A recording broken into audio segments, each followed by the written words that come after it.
વિષ્ણુ ભગવાને માયા રચી. જ્યારે માયા રચી ત્યારે દધીચી ઋષિએ એને કહ્યું છે કે હે વિષ્ણુ, તમારી માયાને તમે સંકેલી લો, તમારી માયાના પ્રભાવથી તમે આ જગતને મુક્ત કરી દો. અને દધીચીએ કહ્યું કે તમારી પાસે આ માયા છે ને, પણ હું તો તમને મારા દેહની અંદર સમસ્ત બ્રહ્માંડના દર્શન કરાવી શકું છું. દધીચીએ કહ્યું કે તમને હું દિવ્ય દ્રષ્ટિ આપું છું. અને બ્રહ્માજીને દધીચી ઋષિએ દિવ્ય દ્રષ્ટિ આપી. દધીચીની અંદર બ્રહ્માજીએ બધા જ દેવતાઓએ ત્યાં સમગ્ર વિશ્વના દર્શન કર્યા, સમગ્ર બ્રહ્માંડના દર્શન કર્યા છે. અને એ જ સમયે જ્યારે બધા હાથ જોડીને ઊભા હતા, દધીચી ઋષિને બ્રહ્માંડના દર્શન એના દેહમાં શ્રી વિગ્રહમાં કરી રહ્યા હતા, ત્યારે દધીચી ઋષિએ બ્રહ્માજીની સાથે, ત્યારે ક્ષુભ રાજા બ્રહ્માજીની સાથે દધીચી ઋષિ પાસે આવી પહોંચે છે.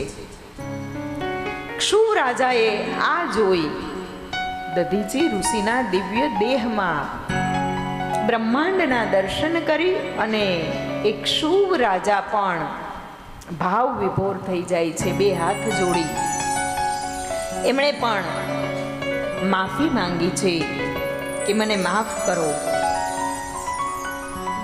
બ્રહ્માંડના દર્શન કરાવ્યા પછી જ્યારે દધીચી ઋષિ શાંત થયા, ત્યારે દધીચી ઋષિએ ભગવાન વિષ્ણુને કહ્યું છે કે તમે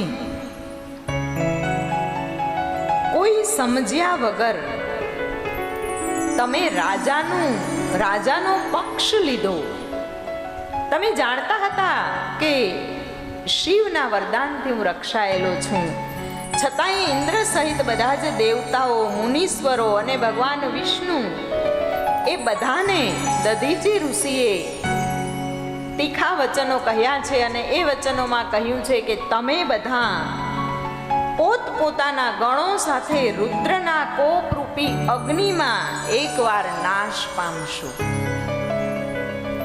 અને બ્રહ્માજી કહે છે કે આ કારણે રુદ્રના કોપના ભાગીદાર ભગવાન વિષ્ણુ અને બધા જ દેવતાઓ બન્યા હતા. આવા સુંદર મજાના શાસ્ત્રના વર્ણન સાથે આનું વર્ણન આપણે પહેલા કરી ગયા કે ઘણી વખત એવું પણ બનતું હોય છે કે આપણે એવા કોઈ કર્મ ના કર્યા હોય છતાં પણ આપણે કાંઈ પરિણામના ભોગ બની ગયા હોઈએ છીએ. તો ચિંતા ના કરવી, ભગવાનના શરણમાં રહેવું. અને જેટલા આપણે ભગવાનના શરણમાં નજીક, એટલા આપણે કોઈ પણ પરિસ્થિતિમાંથી તરત ઉગરી જશું. આ ભગવાનના ચરણ અને શરણનો મહિમા છે. ચરણ એટલે આપણે એની પૂજા કરવી, વંદના કરવી, નતમસ્તક થવું. બાહ્ય કર્મ એટલે ચરણ. અને શરણ એટલે આંતરિક કર્મ. ગમે તે થાય, ભાઈ ભગવાનના શરણમાં છું, જે થાય. આ તો ચરણ અને શરણની ગાથા છે. હવે ચરણ અને શરણની ગાથા છે એટલે 1 કલાક આપણી પાસે બાકી છે.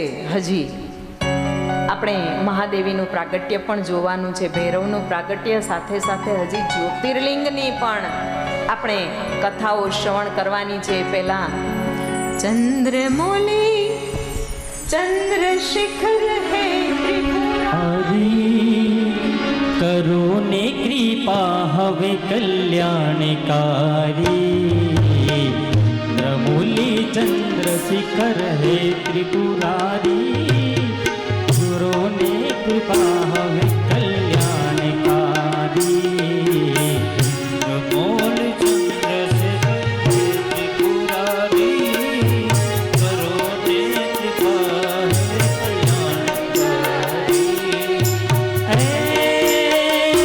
કંઠધારી છે છરપોની માલા, હાથ ડમરું છે તાંડવની રાલા.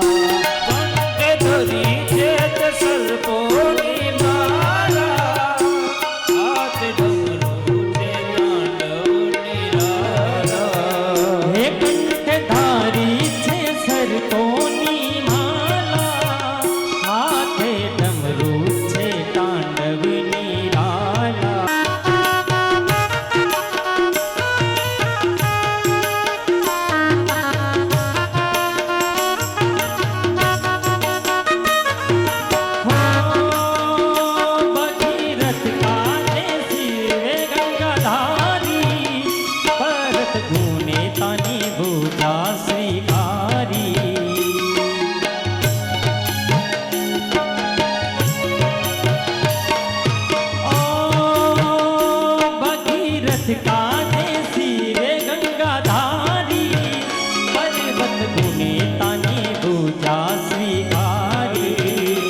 એક ટ્રેનમાં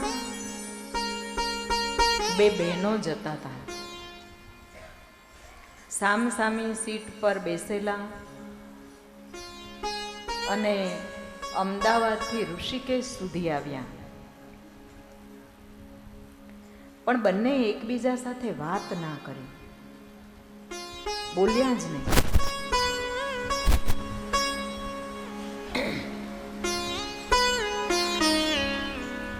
આ બધા બુદ્ધિજીવીઓને લાગ્યું કે આ તો 8મી અજાયબી કહેવાય.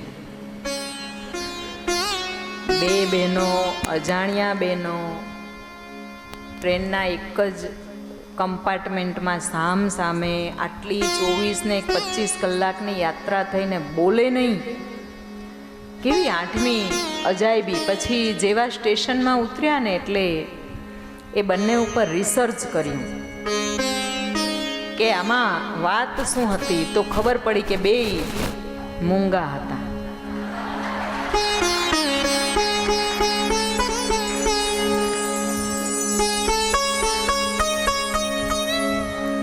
હવે આટલે હદ સુધી જો આપણે વિચારવું પડતું હોય તો આપણા આ વાણી રૂપી સદગુણ પર આપણે થોડુંક ધ્યાન દેવું જોઈએ.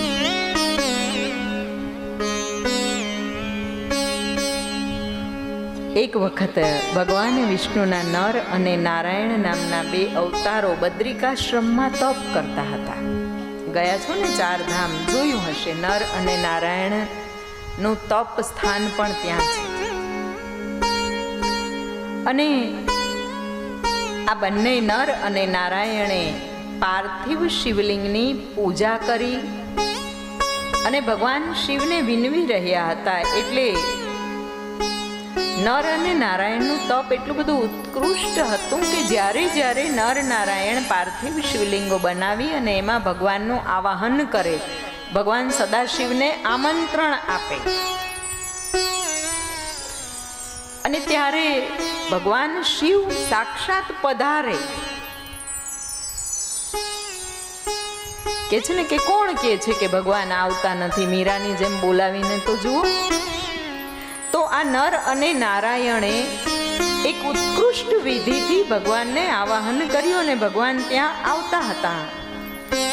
શિવલિંગોમાં પધારે અને ભોળાનાથનું પૂજન કરે. નર અને નારાયણનું તપ પૂર્ણ થયું. ભોળાનાથે પ્રસન્ન થઈ અને વરદાન માંગવાનું કહ્યું. ત્યારે નર અને નારાયણે ભગવાન સદાશિવને કહ્યું કે હે દેવેશ્વર, જો આપ પ્રસન્ન થયા હો તો આપનું સ્વરૂપ અહીંયા સ્થિત કરો. અને એ સમયે નર નારાયણની તપસ્યાથી તૃપ્ત થઈ, નર અને નારાયણના આગ્રહને વશ થઈ ભગવાન શિવ એ હિમના સ્થાન રૂપ કેદાર ક્ષેત્રમાં જ્યોતિ રૂપે ત્યાં ને ત્યાં વસી ગયા. એકવાર પાંડવો ત્યાંથી પસાર થયા અને એ પાંડવોને મોહ પમાડવા, પાંડવોની પરીક્ષા કરવા માટે ભગવાન સદાશિવ કેદાર સ્વરૂપે પાડાનું સ્વરૂપ લીધું અને પાંડવોને મોહમાં નાખવા લાગ્યા છે, મોહ પમાડવા લાગ્યા. ત્યારે 5 પાંડવોએ પણ પોતાનું એવું શૌર્ય દેખાડ્યું કે ભગવાન સદાશિવને હવે ત્યાંથી ભાગવાની ક્ષણ આવી ગઈ. પાડાના રૂપમાં ભગવાન ભાગવાની તૈયારી કરી રહ્યા હતા. ત્યારે ભીમે ભગવાનને પાછળથી 2 હાથમાં એવા તો જકડી રાખ્યા કે ભગવાને એનું મસ્તક ધરતીમાં, પછી ધરતીમાં સમાઈ જવા માટે પધરાવી દીધું. ત્યારે એ મસ્તક છેટ નેપાળમાં પશુપતિનાથ તરીકે પૂજાણું અને અહીંયા કેદારમાં જે છે એ કેદારેશ્વર જ્યોતિર્લિંગનું સ્થાપન થયું.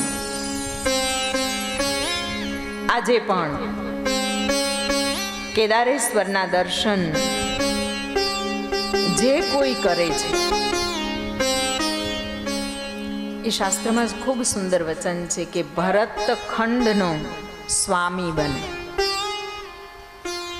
ભરતખંડનો સ્વામી બને છે અને ભગવાન ભોળાનાથની સાથે અંત સમયે એ કૈલાસમાં વાસ કરે છે. સમસ્ત પ્રકારના દોષોથી છુટકારો મેળવે છે. ત્યાં ભગવાનનું અધૂરું સ્વરૂપ છે, પૂર્ણ સ્વરૂપ પાછું ત્યાં થાય છે. કેદારેશ્વર જ્યોતિર્લિંગમાં નર અને નારાયણની કથા છે.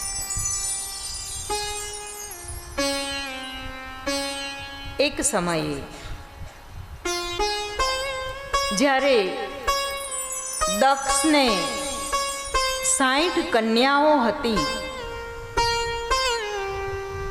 એમાંથી સ્વધા નામની એક કન્યા પિતૃઓને આપ્યા હતા. અને એ સ્વધા નામની જે કન્યા હતા પિતૃઓને આપેલી, એ પિતૃઓને ત્યાં સ્વધા દેવીને પાછા 3 પુત્રીઓ થઈ. અને આ 3 પુત્રીઓ છે અયોનિજ અને માનસી સૃષ્ટિમાં જન્મેલી હતી. એનું નામ હતું મેના, ધન્યા અને કલા.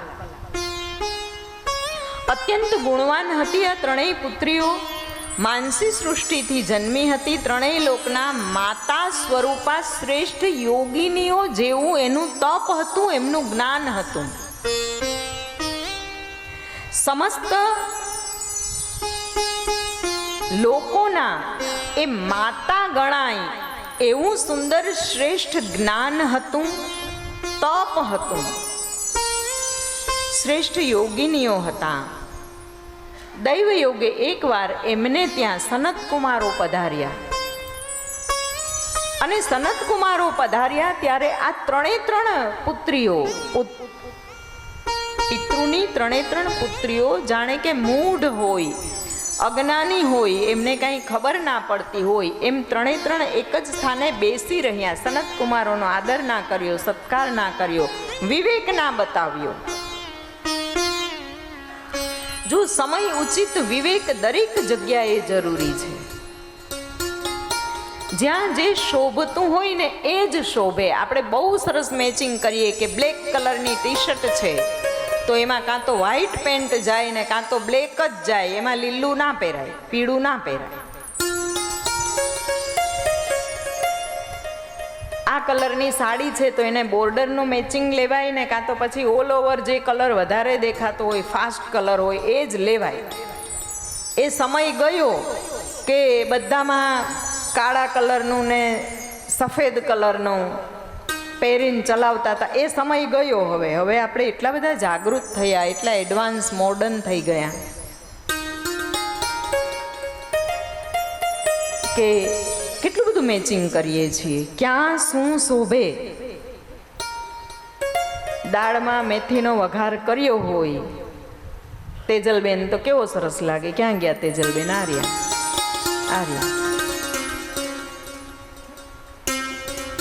તો જેમાં જે થાય એ જ થાય. મેચિંગ આપણે કરીએ એનો અર્થ એ છે કે આ મેચિંગ કરવાનું ક્યાંથી આવ્યું, કે કયા સ્થાને શું શોભે છે ને એનોય આપણને વિવેક છે, એની આપણને ખબર પડે છે. આપણને ખબર પડે છે કે આપણે સિનેમા હોલમાં ગયા હોય ત્યારે શું વર્તન કરવાનું ને આપણે કથા હોલમાં આવ્યા હોય ત્યારે શું વર્તન કરવાનું. આપણને ખબર છે કે દીકરીઓ પિયરમાં જાય, પિયરમાં રહે ત્યારે શું વર્તન કરવાનું અને સાસરે શું વર્તન કરવાનું. પિયરમાં હોય એમ બેફામ સાસરે ના હોય ને સાસરે જેટલી મર્યાદા સહિત વર્તન હોય એવું પિયરે ના કરાય, કારણ કે ત્યાં આપણે આનંદથી રહી શકીએ. જે વસ્તુ જ્યાં શોભે યથા સ્થાને આપણે કયા પ્રકારનો વિવેક દર્શાવવો એ ખબર પડી જાય ને એને પણ જ્ઞાન કહેવામાં આવે છે.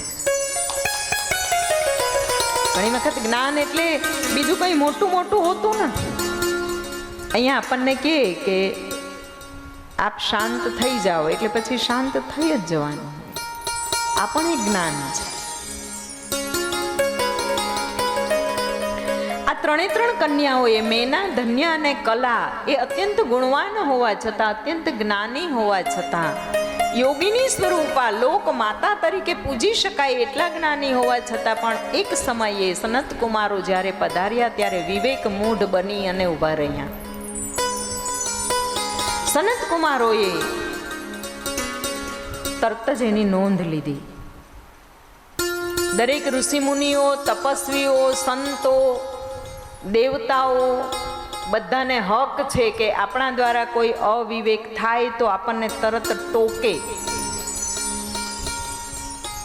અને જો એ બધા ચલાવી લે તો પછી રામાયણજીમાં એક કંઈક ખૂબ સુંદર મજાની ચોપાઈ છે કે જ્યારે જ્ઞાન આપનારા હોય, ડોક્ટર હોય એટલે દવા આપનારા હોય, પછી વકીલ, સચિવ, વૈદ, ગુરુ તીની જો પ્રિય બોલ અહીં ભય આસ. એટલે એ ભયથી જો ખોટું બોલે ને આ ત્રણ વ્યક્તિ તો બે ગહી હોય હી, ખૂબ ઝડપથી તનનો એટલે શરીરનો નાશ થાય. ડોક્ટર ખોટું બોલે તો કે ના ના કાંઈ નથી, કાંઈ નથી, મોજ કરો, તમે તમારા ગુલાબજાંબુ ખાવા દો, તો નાશ થાય તનનો, રાજ્યનો નાશ થાય. જો સચિવ હોય, રાજ્યના મંત્રીઓ હોય, એ ખોટું બોલે, ના ના બધું બરાબર છે ને ત્યાં ધીંગાણું થતું હોય બોર્ડર પર, રાજ્યનો નાશ થાય. અને ધર્મગુરુ જો ખોટું બોલે તો કે ના ના ચાલે, તમે તમારું કરો, તો ધર્મનો નાશ થાય. અને ધર્મનો આ રીતના ખંડન થાય ને બહુ મોટું પેઢીઓ સુધી નુકસાન કરે. સચિવની જવાબદારી એક રાજ્ય નાશ પામે, ડોક્ટરની જવાબદારી એક શરીર નાશ પામે, એક વ્યક્તિને હાનિ થાય, એક રાજ્યને હાનિ થાય. પણ ધર્મનું ખંડન એ તો પેઢીઓ સુધી એટલો વિનાશ નોતરે ને, એટલે એની જવાબદારી બહુ મોટી છે, બહુ મોટી જવાબદારી છે, ના ચલાવી લેવું જોઈએ. સનત કુમારોએ ના ચલાવી લીધું. સનત કુમારોએ આ ત્રણ દેવીઓને કહ્યું કે હે દેવીઓ, તમે જ્ઞાની હોવા છતાં બેસી રહ્યા છો, તમારું આ મૂઢ વર્તન એ પૃથ્વીવાસીઓને છાજે એવું વર્તન તમે કર્યું છે. સનત કુમારોએ તરત જ પૃથ્વીને વચ્ચે લીધી કે આવું વર્તન તો પૃથ્વીમાં થાય. પૃથ્વીવાસીઓ આટલા અજ્ઞાની છે, મૂઢ છે. પૃથ્વીવાસીઓને વિવેકની ખબર નથી પડતી, એને વિવેકનું જ્ઞાન આપવામાં આવે છે, એને જ્ઞાન આપવું પડે છે. તમે વિચારો, મનુષ્ય એકમાત્ર એવું પ્રાણી છે કે એને દરેક વસ્તુ શીખવવી પડે છે.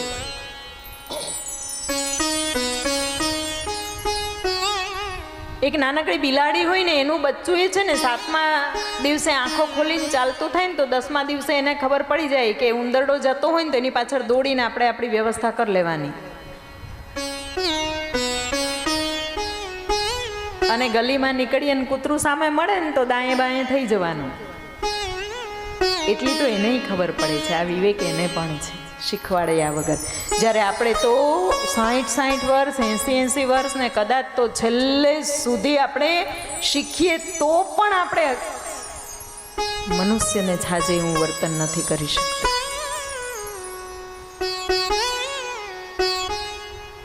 એ રામનું નામ ના પચાવ્યું હોય ને એનો ગુણધર્મ છે. એક બાપા છેલ્લો શ્વાસ અને જાય જ નહીં, કેટલો મોટો પરિવાર, 3 દીકરા ને 3 દીકરીઓ ને એનાય દીકરા ને એનાય દીકરા ને એનાય દીકરા ને મોટા આમ ને 99 વર્ષના ભાભા થઈ ગયેલા ને પ્રાણ જાય નહીં, બધાને તેડાવી લીધા.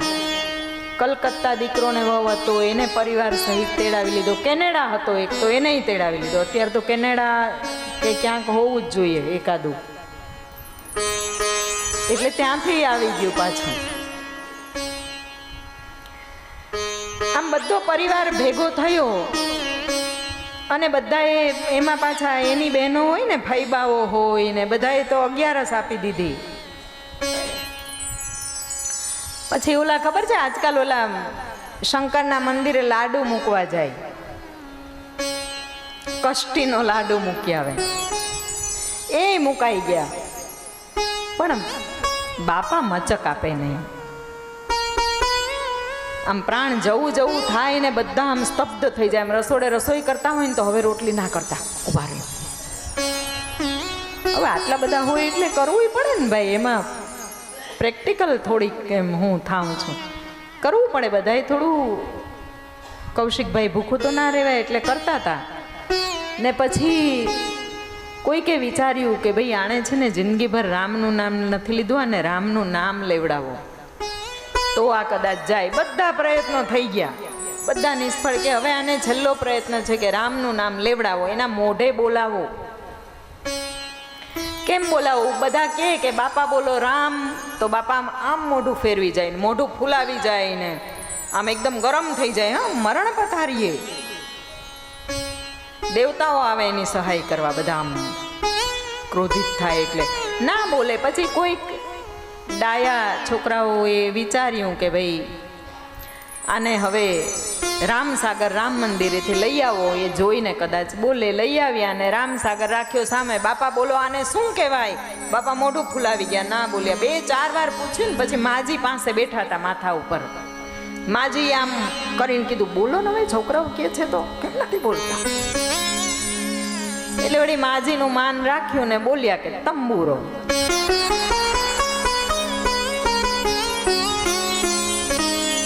રામ તો નહીં ભાઈ. એવામાં એક સાધુ આવ્યો ને રામપાત્ર લઈને ભિક્ષા લેવા. તો લઈ લીધું. વહુ હતી ને કે ગમે એમ કરીને આની જો જફા છૂટે ને તો લાવ તને હું શાંતિથી થાળીને જમાડ્યું. એને એનું રામપાત્ર લઈ લીધું ને રામપાત્ર દેખાડ્યું. બાપા બોલો, બાપા બોલો. હવે ડોસીમાં હતા સામે. બાપા કે હવે બોલવું તો પડશે. એ શું છે? આ શું છે? આને શું કહેવાય? તો કે શકોરું. ના બોલ્યા. અઠવાડિયું ખેંચી નાખ્યો. બધાની રજા પૂરી થતી હતી. આખા વર્ષની રજા બોલો વપરાઈ ગઈ. CLA વપરાઈ ગઈ ને બધી જ. કે હવે શું કરવું? એટલે વળી પાછળ વિચાર આવ્યો કે ભાઈ આમાં બધી દીકરીઓ આવી ગઈ છે. એક દૂર દૂર કુટુંબની એક દીકરી હતી પ્રભા, અને એના વરનું નામ હતું રામલાલ. તો કે આ પ્રભા ને રામલાલ ને બોલાવો. તો એને તાત્કાલિક ફ્લાઇટની ટિકિટો મોકલવામાં આવી કે ભાઈ તમે જેમ બને એમ જલ્દી આવી જ જાઓ, તમારામાં જીવ અટક્યો હોય એવું લાગે છે. એટલે ફટાફટ આવી ગયા. અને જેવા રામલાલ આવ્યા એટલે આમ સામે તૈયાર કરીને પ્રસ્તુત કર્યા. બાપા કોણ આવ્યું? જોવ તો કોણ આવ્યું, કોણ આવ્યું? બાપા એકવાર જો રામ બોલી જાય, કોણ આવ્યું, કોણ આવ્યું, આમ આખો સમૂહ ભેગો થયેલો. ને કે માથાકૂટ કરો માં, પભલીનો વર છે, પભલીનો વર.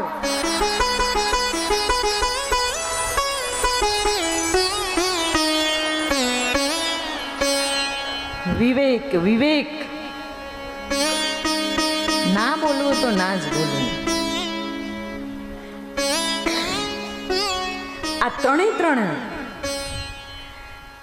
મેનાદેવી, ધન્યાદેવી અને કલાદેવીએ વિવેકના દર્શાવ્યું. એટલે એને પૃથ્વી લોક પર વિવેક શીખવા માટે આવવું પડ્યું. કે તમે જાઓ, આ પૃથ્વી લોકના જીવો એ બધું શીખે છે, તમે ત્યાંથી શીખીને આવો. અને આ ત્રણે દેવીઓ જાણે કે એક તંદ્રામાંથી જાગ્યા હોય ને એમ 2 હાથ જોડીને વિનંતી કરવા લાગી કે અમને માફ કરી દો, અમારી ભૂલ થઈ ગઈ. આ દૈવ યોગે ભૂલ થઈ છે. અમે પણ નથી વિચારી શકતા કે આવું અમારાથી કઈ રીતે થયું. સનત કુમારોએ કહ્યું કે હવે મુખમાંથી નીકળી ગયું એ નીકળી ગયું, પણ ત્યાં જશો ને તો તમને આ પૃથ્વીમાંથી કંઈક સન્માન મળશે એવા આશીર્વાદ આપ્યા. અને એમાં કહ્યું છે કે પ્રથમ જે મેના નામના પુત્રી હતા પિતૃઓના, એ મેના દેવીને કહ્યું છે કે તમે આ પૃથ્વી લોક પર જશો એટલે ભગવાન વિષ્ણુના અંગ સ્વરૂપ હિમવાન છે, હિમાલય છે, એના અર્ધાંગિની બનવાનું ફળ તમને પ્રાપ્ત થશે. અને એના અર્ધાંગિની જ્યારે બનશો ત્યારે જગત જનની જગદંબાના માતા બનવાનું તમને સૌભાગ્ય મળશે. જગત જનની જગદંબાના માતા તમે બનશો. ભગવાન સદાશિવના હાથમાં જ્યારે તમે એનો હાથ આપશો ને ત્યારે ભગવાન સદાશિવની કૃપાથી તમે અંતે કૈલાસના અધિકારી થશો. એકને વરદાન, બીજા કે જે ધન્યાદેવી હતા, ધન્યાદેવીને કહ્યું છે કે હે ધન્યાદેવી, તમને પણ એક વરદાન આપું છું કે તમે નિમિ વંશના જે રાજા જનક છે, અને એમાં પણ જનક એક પરંપરાનું નામ છે, એમાં શિરધ્વજ રાજાના રાણી બનશો. શિરધ્વજ રાજાના તમે અર્ધાંગિની બનશો. એટલે તમારે ત્યાં માં મહાલક્ષ્મી, વિષ્ણુ ભગવાનના અર્ધાંગિની મહાલક્ષ્મી, એ તમારે ત્યાં સીતાના રૂપે અવતરિત થશે. એટલે તમને લક્ષ્મીના અંશની માતા બનવાનું સૌભાગ્ય મળશે. ભગવાન શ્રી રામચંદ્રજીના હાથમાં એનો હાથ આપશો એટલે ભગવાન શ્રી રામની કૃપાથી તમે વૈકુંઠના અધિકારી થશો. અને ત્રીજી પુત્રી જેનું નામ કલા છે, એ કલાદેવીને કહ્યું છે કે આપ આ ધરાતલ પર કે જ્યાં ભગવાન શ્રી કૃષ્ણની કર્મભૂમિ છે, ભગવાન શ્રી કૃષ્ણની લીલા ભૂમિ છે, એમાં વૈશ્યરાજ વૃષભાનુના અર્ધાંગિની બનશો. અને વૈશ્યરાજ વૃષભાનુના અર્ધાંગિની બન્યા પછી ભગવાન શ્રી કૃષ્ણની ગુપ્ત શક્તિ, ભગવાન શ્રી કૃષ્ણની ચેતન શક્તિના માતૃપદ રૂપે તમારી સ્થાપના થશે. ભગવાનની ચૈતન્ય શક્તિ એટલે રાધિકા દેવી, રાધા રાણી, એના માતા બનશો. અને અંતે તમને પણ વૈકુંઠની પ્રાપ્તિ થશે. આમ સનત કુમારોએ આ ત્રણ દેવીઓને ભલે પૃથ્વીલોકમાં મોકલ્યા હોય, પણ એક એક સૌભાગ્ય આપીને મોકલ્યા છે. આ જગતમાં આવતો દરેક જીવ ભલે પૃથ્વીલોકમાં ભોગ યોનિમાં આવ્યો છે, પરંતુ દરેકે દરેક પાસે એક વિશેષતા હોય છે. તમે જોજો, દરેક મનુષ્યમાં એક એવો યુનિક ગુણધર્મ હોય છે, એક એવી યુનિક એક શક્તિ હોય છે કે એ શક્તિને જો ઉજાગર કરી શકે ને તો એ બહુ સારામાં સારું કાર્ય કરી શકે. અને એને પેઢીઓ યાદ રાખે. તમે વિચારો તો ખરા, ભગવાન શ્રી કૃષ્ણ થઈ ગયા, રામ થઈ ગયા, એને કેટલા હજાર વર્ષો થયા, છતાંય આપણને યાદ છે કે લવ કુશ ને એના પિતાનું નામ રામ, ને રામના દશરથ, ને દશરથના આ નામ, કેટલી બધી પેઢીઓ યાદ છે, લખાયેલી છે. જ્યારે સાચું બોલજો, તમને તમારા દાદીનું નામ યાદ છે? એ આંબો હવે બનાવીને રાખવાની જે ફેશન ચાલી છે એ સારી એ છે કે યાદ તો રે. બાકી 4-5 પેઢી પછી કોણ ગયા કોણ આયા, ખાયા પિયા મસ્ત મોલાના. એવું કંઈક કર્મ કરો કે જેથી કરીને આપણો મનુષ્ય દેહ છે ને, मनुष्य देह में सुलभ सब सुन भारत के वीर, राम कृष्ण सब कह गए उठत हो रणधीर. राम कृष्ण બધા કહીને ગયા છે કે મનુષ્ય દેહ में सुलभ सब सुन भारत के वीर. હે ભારતના મનુષ્ય, ભારતના વીર. એમાં વીર એટલે આ એક બંને માટે કહેવાયું છે, નર જાતિ નારી જાતિ માટે કહેવાયું છે. मनुष्य देह में सुलभ सब सुन भारत के वीर, राम कृष्ण सब कह गए उठत हो रणधीर. જરાક ઊભો તો થા. એવી સુંદર ગાથાની અંદર આગળ જતા મેના દેવી આ ધરાતલ પર અવતરિત થયા છે અને ભગવાન વિષ્ણુનો અંશ એવા હિમવાન, આ હિમાલય જે છે એ ભગવાન વિષ્ણુના અંશ છે.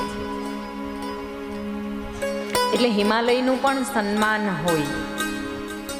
આપણે આપણી સંસ્કૃતિની અંદર આપણે પર્વતોને પૂજીએ, નદીઓને પૂજીએ, તીર્થસ્થાનોને પૂજીએ, વૃક્ષોને પૂજીએ. બિલ્લીનો મહિમા આવી ગયો, ગંગા યમુના સરસ્વતી પ્રયાગનો મહિમા આવી ગયો, પર્વતોનો મહિમા આવી રહ્યો છે.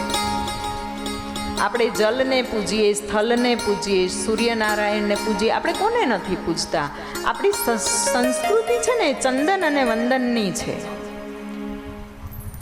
અમુક શબ્દો યાદ રાખજો. ભારતની ભાષા એ ભક્તિ છે, ભારતની સંસ્કૃતિ એ વંદન અને ચંદનની છે, અને આપણું જીવન એ ચરણ અને શરણનું જીવન છે. ચંદન અને વંદનની સંસ્કૃતિ એટલે શું? ચંદન એટલે કપાળમાં ચિહ્ન હોવું જોઈએ. ચંદન એટલે આપણે આજ્ઞા ચક્રને ઓળખનાર જીવો છીએ. ભારતની સંસ્કૃતિ ચંદન અને વંદનની. આપણા સિવાય કોઈ આજ્ઞા ચક્રને એટલે વિચારો ઉપર આટલું ફોકસ કરતો નથી. એને એટલી બધી કાંઈ પડી નથી કે ભાઈ મારે વૈકુંઠ પ્રાપ્ત કરવું છે, મારે ભગવાનને પ્રાપ્ત કરવા છે. એ ત્યાં સુધી હજી પહોંચ્યા જ નથી. એ એક અઠવાડિયાનું ખાવાનું કરી લે ને પછીના વીકેન્ડ હોય એમાં આનંદ મોજ કરી લે, ગાર્ડનિંગ કરે ને થોડુંક હરિયાવે ફરિયાવે ને ખલાસ. પાછો સોમવાર થાય એટલે એના માટે નવું જીવન શરૂ થાય. સોમથી શુક્ર પાછું પ્રાપ્ત કરે. એનું આજે આજ્ઞા ચક્ર છે, હજી એટલું બધું આગળ વધ્યું નથી, એટલું પહોંચ્યું નથી. એને વિચારો એટલા લાંબા આવ્યા નથી જીવન વિશેના. બાકી તો જે સંશોધનો છે એમાં તો એ લોકો બહુ આગળ પહોંચ્યા છે, પણ વાત માત્ર આજ્ઞા ચક્રની થાય છે. અહીંયાથી એ લોકો એટલા બધા આગળ નથી વધ્યા, અને આપણે એટલા માટે આગળ વધ્યા છીએ કે આપણે જે એક અહીંયા તિલક કરીએ છીએ ને એ આપણને જાગૃત રાખે છે કે ભાઈ આ સ્થાન શું છે, એનું મહત્વ તો સમજો. કંકુનું ચંદન થાય, કંકુનું તિલક થાય, ભસ્મનું તિલક થાય. તિલકના એ અનેક પ્રકારો છે. એ બધું આપણે સમય ઉચિત જોશું. અને વંદનની સંસ્કૃતિ. ચંદન એટલે જ્ઞાનની સંસ્કૃતિ, વંદન એટલે વિવેકની સંસ્કૃતિ. કોઈ મળે ને એટલે આમ હાથ જોડો, અને કમર જો ના દુખી જાય તો આખા વાંકા વળી અને આ બે હાથને એના પગને અડાડો. અત્યારે તો કમર એવી દુખે કે આમ થોડાક અડધા પોણા વાંકા વળીને આમ આપણે ફરીએ છીએ. આજે આ વંદનની સંસ્કૃતિ ભૂલાઈ રહી છે. કોઈકને પગે લગાડવા હોય ને તો 5 પ્રયત્ન કરવા પડે. નાનકડા બાળકને કહેજો તો તમે. કરુણતા છે આપણી. આ શાસ્ત્રોને જ્યારે વાંચન કરીએ, એના ઉપર મંથન કરીએ, શાંત થઈને જ્યારે પુસ્તક ખોલીએ ને ત્યારે આપણા આની ભવ્યતા અને આપણા જીવનની કરુણતા, આ બે વચ્ચે એટલો બધો દ્વંદ ચાલે ને એમ થાય કે આપણે ક્યાં હતા અને ક્યાં પહોંચી ગયા. આપણી સંસ્કૃતિ ચંદન અને વંદનની સંસ્કૃતિ છે. એટલે આપણે પર્વતોને પણ પૂજીએ છીએ. ભગવાન વિષ્ણુનો અંશ છે. હિમાલય રાજ સાથે મેના દેવીનો વિવાહ સંપન્ન થયો. વિવાહ થયો અને વિવાહ થયા પછી મેના દેવીને ખબર હતી કે આ સૃષ્ટિ પર હું શા માટે આવી છું. મારે જગદંબાના માતૃ સ્વરૂપનું સ્થાન શોભાવવાનું છે. હવે જગદંબાની મા બનવું હોય, પરાંબાના માતા બનવું હોય તો એનામાં કેટલી ગુણવત્તા જોઈએ. અને એટલે હિમાલય રાજને વાત કરી. હિમાલય રાજને વાત કરી અને મેના દેવી હિમાલય રાજ બંને તપ કરવા માટે પ્રેરિત થયા. નારદજીએ તપ કરવા માટે પ્રેરિત કર્યા. અને એક સમયે તો બ્રહ્માજી અને સઘળા દેવો પણ હિમવાન પાસે ગયા, હિમાલય પાસે ગયા હતા. જ્યારે મેના દેવી સાથે વિવાહ નહોતો થયો ત્યારે અને હિમાલય રાજને કહ્યું કે સતીએ દેહ ત્યાગ કર્યો છે. દેવતાઓએ સ્તુતિ કરી કે તમે જગત જનની જગદંબાના પિતા બનવાનું સૌભાગ્ય પ્રાપ્ત કરો, કે જેથી કરીને જે દાનવો આ સમસ્ત બ્રહ્માંડને પીડી રહ્યા છે એની પીડામાંથી મુક્ત થવા માટે માત્ર ને માત્ર એક શિવના અંશની જરૂર છે. અને શિવનો અંશ ત્યારે જ પ્રકટ થાય કે માં સતી ફરીથી જન્મ ધારણ કરે. ત્યારે દેવતાઓની પ્રાર્થના જ્યારે હિમાલય રાજે સાંભળી ત્યારે હિમાલય રાજ ઉગ્ર તપસ્યા કરવાનું વચન આપે છે. અને એ જ સમયે મેનાવતી દેવી સાથે એનો વિવાહ થાય છે. મેનાવતી દેવીએ કહ્યું કે હે હિમાલય રાજ, આપણે ત્યાં જગત જનની અવતરિત થશે એવું મને વરદાન છે. ત્યારે હિમવાને કહ્યું છે કે હા દેવી, આપણે તપ કરવા માટે જઈએ. હિમાલય રાજ અને મેના દેવીએ તપ કર્યું છે, માં ભગવતીની સ્તુતિ કરી છે. અત્યંત અદ્ભુત સ્તુતિ કરી છે. અને એ પછી મહાશક્તિ પ્રસન્ન થયા.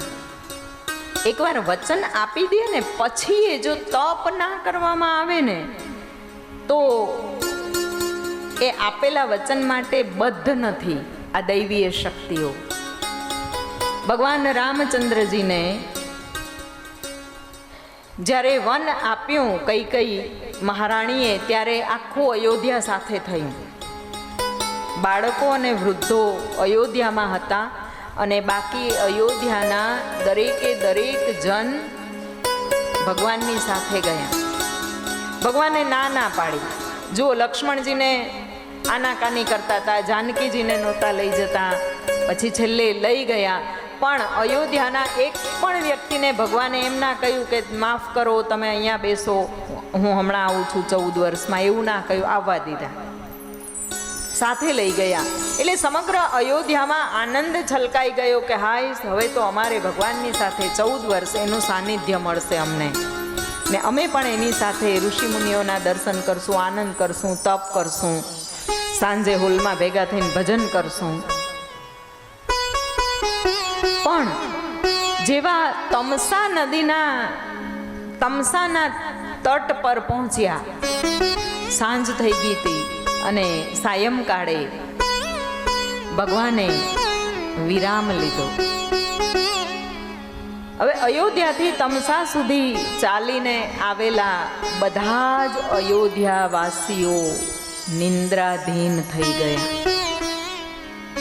અને ભગવાન તો બ્રહ્મ મુહૂર્તમાં જાગ્યા. જાગીને એણે તરત જાનકીજીની સામે જોયું તો જાનકીજી તરત ઊભા થઈ ગયા. જાગતા હતા જાનકીજી, બે હાથ જોડીને કે પ્રભુ. ભગવાનને આંખથી ઈશારો સમજી ગયા. ભગવાને લક્ષ્મણ તરફ દ્રષ્ટિ કરી તો લક્ષ્મણ તો 14 વર્ષ જાગવાના છે. લક્ષ્મણ તો ઊભેલા જ હતા, એને તો ઊભું થવાની જરૂર નહોતી, એટલા જાગ્રત. ભગવાન ચાલ્યા અને એનો રથ પણ તૈયાર હતો, સુમંતજી પણ તૈયાર. સુમંતજી જાગતા હતા, અશ્વો પણ જાગતા હતા.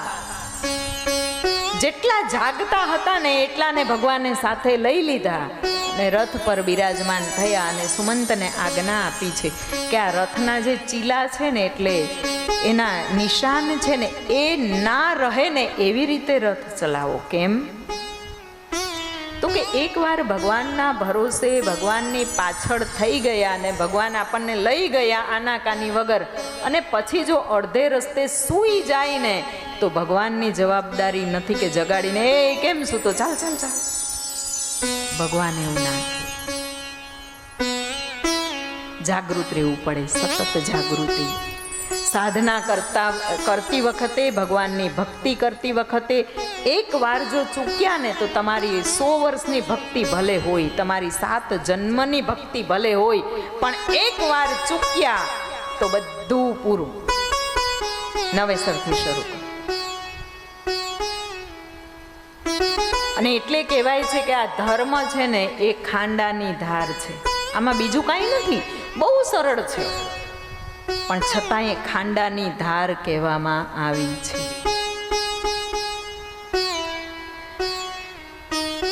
ધન્યાદેવીએ તપ કર્યું, માફ કરજો, મેનાદેવી અને હિમાલય રાજે તપ કર્યું છે. તપ કરીને ફરીથી એ જગદંબાને યાદ અપાવ્યું છે કે હે જગત જનની, અમે તૈયાર છીએ, આપ પધારો. અને એ વખતે શિવાદેવી પ્રસન્ન થયા ત્યારે વરદાન માંગવાનું કહ્યું. તો મેનાદેવીએ કહ્યું કે હે માં, તમે જો પ્રસન્ન થયા હોય ને તો મને પહેલું તો વરદાન એ આપો કે મારે ત્યાં 100 પરાક્રમી જગત વિખ્યાત એવા પુત્રો થાય, જગત વિખ્યાત અજેય અને પરાક્રમી 100 પુત્ર થાય, અને પછી એક પુત્રી, અને એ પુત્રી રૂપે માં આપ પધારો. તથાસ્તુ કહ્યું. ત્યાર પછી હિમાલય રાજ અને મેનાદેવીને જુઓ, પ્રથમ એના પુત્રનો જ ઉલ્લેખ છે કે મૈનાક નામનો જે પર્વત છે એ હિમાલય રાજ અને મેનાદેવીનો સૌથી મોટો પુત્ર. રામાયણજીમાં એ મૈનાકનો બહુ જ સરસ ઉલ્લેખ છે. સુંદરકાંડની અંદર પણ એનો સુંદર ઉલ્લેખ છે. આમ એક પછી એક એમ 100 પુત્રો થયા. ભગવાન મહાદેવી શિવાએ આપેલા વરદાન મુજબ મેનાને ત્યાં 100 પુત્ર થયા બાદ મેનાદેવીને ત્યાં મા ભગવતીએ પ્રગટ થવા માટેની તૈયારી કરી છે. સર્વપ્રથમ તો મેનાદેવીના ચિત્તમાં પ્રગટ થયા છે.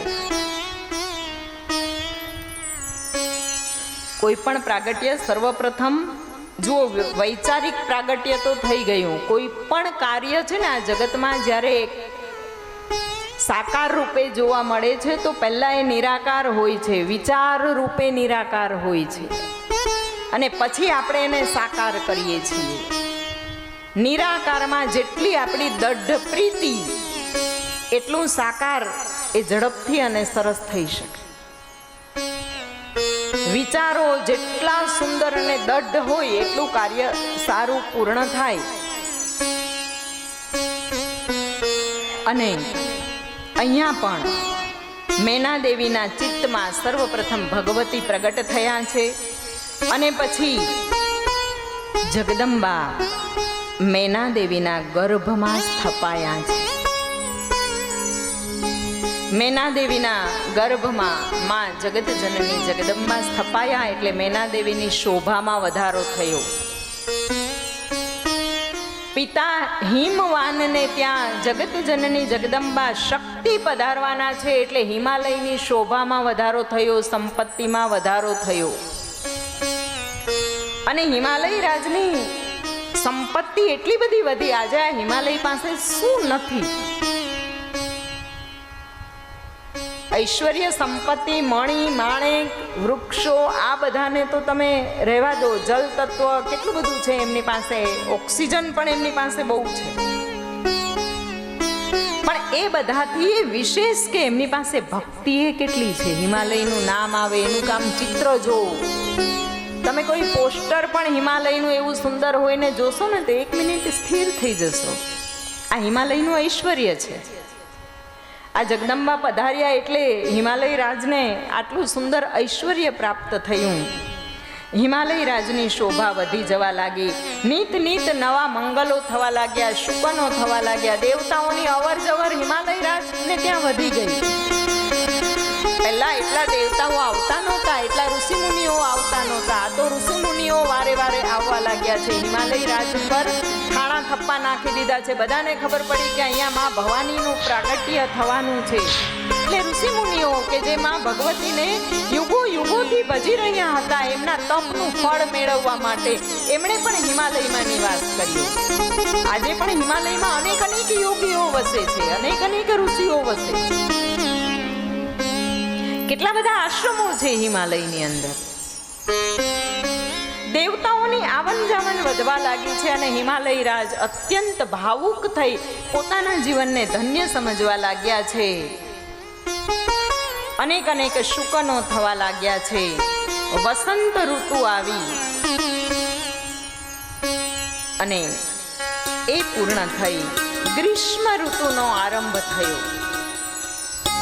ચૈત્ર માસ અને ચૈત્ર માસની મૃગશીર્ષ નક્ષત્રની નોમ હતી. 9મી તિથિ મૃગશીર્ષ નક્ષત્ર હતું અને મધ્યરાત્રિમાં મેના દેવીને માં ભગવતીએ સર્વપ્રથમ તો સાક્ષાત પરાંબા સ્વરૂપે દર્શન આપ્યા. માં ભગવતી એ દર્શનથી અભિભૂત થઈ ગયા. એ દર્શન કરતાની સાથે માં એટલા બધા તો પ્રફુલ્લિત અને આનંદિત થઈ ગયા કે શું કહેવું, શું વિનંતી કરવી એની ખબર ના રહી. ત્યારે એ મહાદેવીએ પ્રાકૃત સ્વરૂપ ધારણ કર્યું છે અને સમય જતાં હિમાલય રાજને ત્યાં દેવી પાર્વતીનું પ્રાગટ્ય થયું છે. દેવતાઓએ આકાશમાં દંદુભીના નાદ કર્યા છે. પુષ્પવૃષ્ટિ થવા લાગી છે. નક્ષત્રો શાંત થયા છે. સરિતા, સમુદ્ર, સરોવર બધું જ સ્થિર થઈ ગયું છે. સજ્જનોના હૈયા હરખાયા છે અને આકાશમાં પણ નગારાઓ જોર જોરથી વાગવા લાગ્યા છે. સિદ્ધો, અપ્સરાઓ, ગંધર્વો ગાન કરવા લાગ્યા છે. આપણે પણ માની સ્તુતિ કરીએ.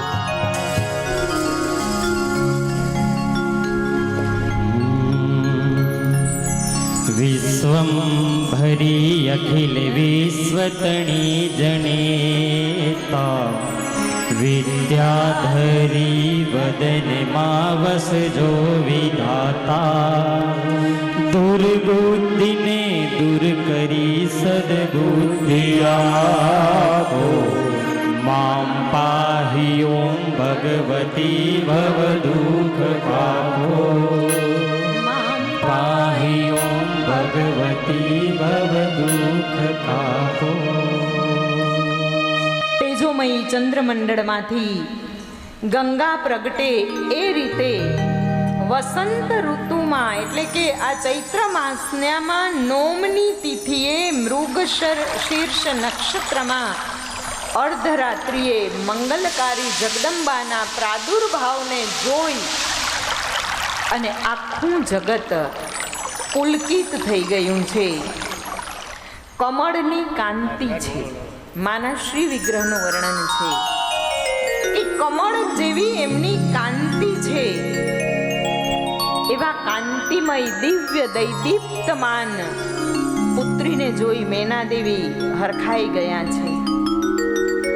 મહેશ્વરી દેવીએ પણ પુનઃ ફરીથી મેના દેવીને દિવ્ય દર્શન આપ્યા. પછી માં પ્રાકૃત લીલામાં સજ્જ થયા. પુત્રી અવતરણની વધામણી હિમાલયને આપવામાં આવી અને હિમાલય અત્યંત પ્રસન્ન થયા.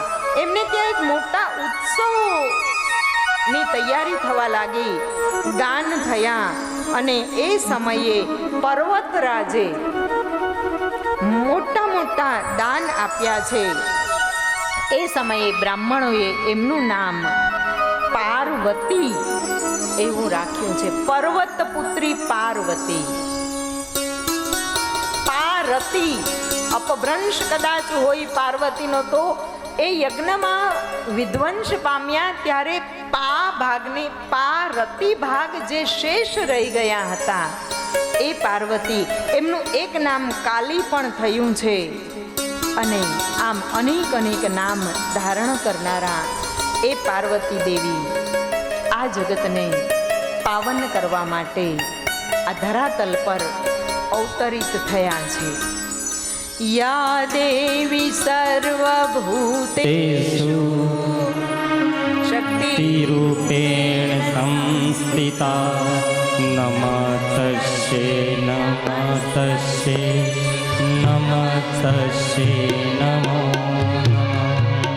યા દેવી સર્વભૂતેષુ શક્તિરૂપેણ સંસ્થિતા નમસ્તસ્યે નમસ્તસ્યે નમસ્તસ્યે નમો નમઃ.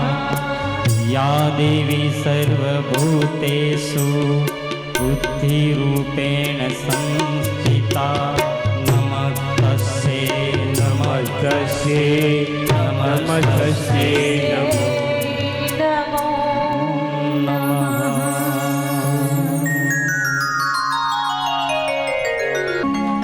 માતું કાળીને કલ્યાણી મોરીમાં જ્યાં જો ત્યાં જોગે માયા. તું તો કાળીને કલ્યાણી હો માં, જ્યાં જો ત્યાં જોગ માયા. તું તો કાળીને કલ્યાણી મોરીમાં જ્યાં જો ત્યાં જોગ માયા. એ તને બીજા તે યુગમાં જાણી ઓ માં, જ્યાં જો ત્યાં જોગ માયા. તું તો બીજા તે યુગમાં જાણી મોરીમાં જ્યાં જો જ્યાં જોગે માયા. એ તું તો રામચંદ્ર ઘેર પાટરાણી હો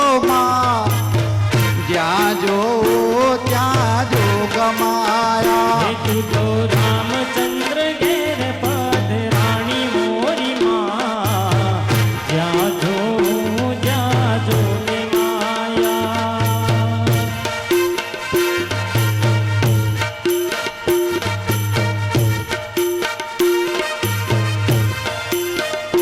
તું તો પાંડવ કુળ હરનારી રે માં, જ્યાં જોઉં ત્યાં જોગ માયા.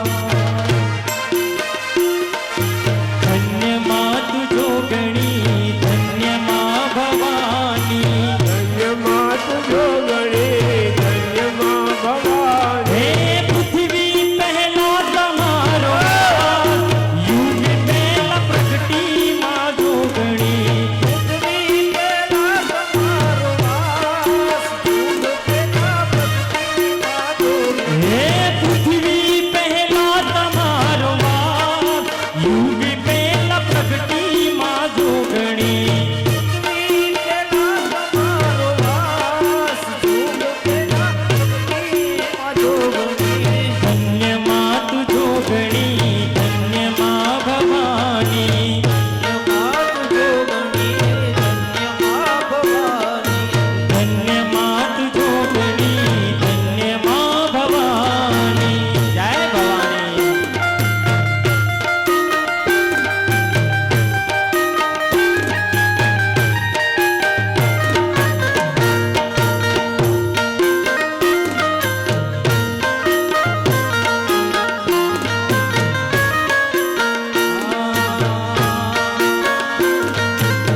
शक्ति माँ आदि अनादि आद्य शक्ति माँ आदि अनादि अर्जी अम्बा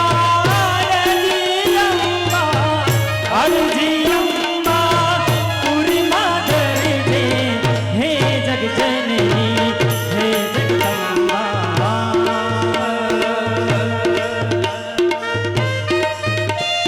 बोल मारी अम्बे जय जय अम्बे बोल मारी अम्बे जय जय अम्बे बोल मारी अम्बे जय जय अम्बे बोल मारी अम्बे जय जय अम्बे बोल मारी अम्बे जय जय अम्बे बोल मारी अम्बे जय जय अम्बे बोल मारी अम्बे जय जय अम्बे बोल मारी अम्बे जय जय अम्बे बोल मारी अम्बे जय जय अम्बे ओम नमः पार्वती पते हर हर महा